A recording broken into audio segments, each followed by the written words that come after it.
On voulait créer un objet qui allait être donné pour une fondation. Et à partir de là, on s'est réunis 3 métiers.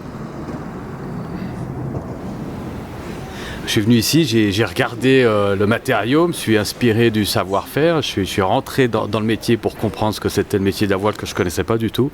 Et à partir de là, j'ai imaginé un objet et je ne sais pas pourquoi la lampe est sortie un peu comme une évidence parce que le matériau avait une texture qui était très belle et à la lumière, elle mettait en transparence toute sa technicité, toute sa fibre, toute sa texture. Et je me suis dit, tiens, dans ces plis, dans ces mouvements, il y a quelque chose à créer.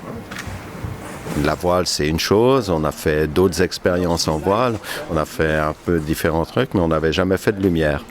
Donc, ça a été relativement facile de dire, ah bah oui, on va se lancer là-dessus parce que le projet était intéressant. Ça sort des sentiers battus et c'est la première fois qu'on collaborait sur un objet.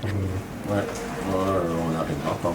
Raconter la voile à quelqu'un qui fait pas de la voile, c'est des dizaines de matières différentes, d'objets, de structures différentes, de tissages différents.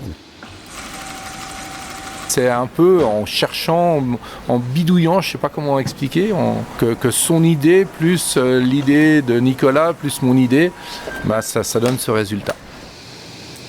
Chacun a sa contrainte technique et ce qui est très positif, c'est d'arriver à trouver les solutions techniques sur un design. Donc de trouver le chemin pour que ça se fasse, pour que ça se finalise. Faut mettre un peu d'humilité chacun de son côté en disant, ben voilà, je connais pas ta matière, je connais pas comment ça fait, quelles sont tes contraintes, où sont les autres contraintes et puis d'arriver à un résultat final qui tient debout, c'est magnifique.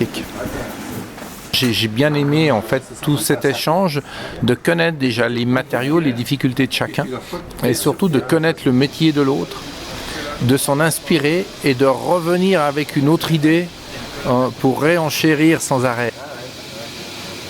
Puis d'avancer de cette façon empirique aujourd'hui où tout a l'air d'être totalement défini, tout a l'air d'être totalement connu.